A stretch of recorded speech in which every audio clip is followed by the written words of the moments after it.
আসসালামু আলাইকুম বন্ধুরা, যে যেখান থেকে দেশে বিদেশে আমার ভিডিওটা দেখছেন সবাইকে আন্তরিক ভালোবাসা অভিনন্দন। সবাই কেমন আছেন? আশা করি আল্লাহর রহমতে ভালো আছেন। বন্ধুরা আলহামদুলিল্লাহ আপনাদের দোয়ায় আমি ভালো আছি। বন্ধুরা আজকে কিছু আমল হাদিস নিয়ে আসলাম আপনাদের সামনে।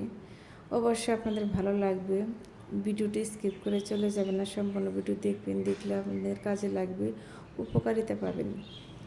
আমাদের কেন দারিদ্রতা অভাব দূর হয় না? 4টি ভুলের জন্য দারিদ্রতা এবং অভাব দূর হয় না। সেই 4টি কী ভুল, কী সেটা আপনাদের কাছে আমি বলবো।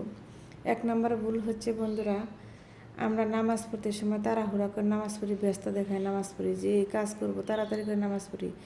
আমরা এটা ভাবি না কার সামনে দাঁড়িয়ে আমরা কাকে ব্যস্ত দেখাচ্ছি। যে আল্লাহর ভয়ে আমরা নামাজ পড়তেছি, সেই আল্লাহর সামনে দাঁড়িয়ে আমরা ব্যস্ত দেখাচ্ছি। যে বান্দা নামাজ পড়তে সময় তাড়াহুড়া করে ব্যস্ত দেখায় নামাজ পড়ে, ওই ঘরে কখনো রিজিকের বরকত আসবে না। ব্যবসা বাণিজ্য যে কোনো কাজে আপনি সফলতা পাবেন না। তাই নামাজ সুন্দর করে ভালো করে পড়বেন, ব্যস্ত দেখায় পড়বেন না। 2 নম্বর হচ্ছে বন্ধুরা, দেখা যায় আমরা অনেকেই দাঁড়িয়ে পেশাব করি। দাঁড়িয়ে পেশাব করা যাবে না। দাঁড়িয়ে পেশাব করলে আপনি রিজিকের কখনোই বরকত আসবে না, অবন্টন দূর হবে না। 3 নম্বর হচ্ছে বন্ধুরা, আমরা দেখা যায় দাঁড়িয়ে পানি পান করি। দাঁড়িয়ে পানি পান করা যাবে না। দাঁড়িয়ে পানি পান করলে আপনি রিজিকের বরকত আসবে না, আপনার রিজিকের মধ্যে আল্লাহর রহমত থাকবে না। তাই বসে 3 ঢুকে পানি খাবেন, 1 ঢুকে খাবেন না, 3বার করে পানি খাবেন বন্ধুরা। 4 নম্বর হচ্ছে বন্ধুরা, দেখা যায় যেখানে আমরা প্রস্রাব করি সেখানে অজু করি। প্রস্রাবের জায়গায় কখনো অজু করবেন না। অজুটা পবিত্র জায়গায় সুন্দর করে ভালো করে আল্লাহর নাম নিয়ে বিসমিল্লাহ করে তারপর অজু করবেন।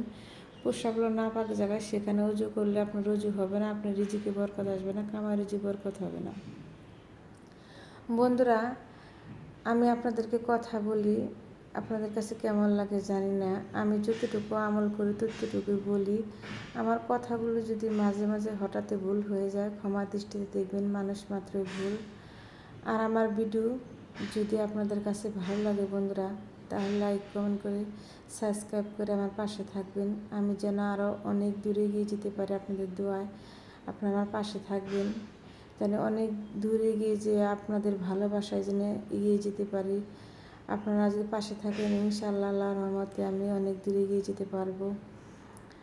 আর বন্ধুরা আপনাদের জন্য আমি সবসময় দোয়া করি, আল্লাহ পাক যেন আপনাদেরকে সুস্থ রাখে, ভালো রাখে। আমি বন্ধুরা রান্নার ভিডিও দিই, আপনারা আমাকে সহযোগিতা করবেন। রান্নার ভিডিওতে লাইক কমেন্ট করবেন, সাবস্ক্রাইব করবেন, আমার পাশে থাকবেন বন্ধুরা। আমি আবার আপনাদের সামনে সুন্দর সুন্দর ভালো কিছু নিয়ে আসব, দোয়া করবেন। আজ এই পর্যন্তই। আল্লাহ পাক যেন সবাইকে সুস্থ রাখে, ভালো রাখে। সবার জন্য শুভকামনা ও দোয়া রইল। সবাই ভালো থাকবেন। আল্লাহ হাফেজ।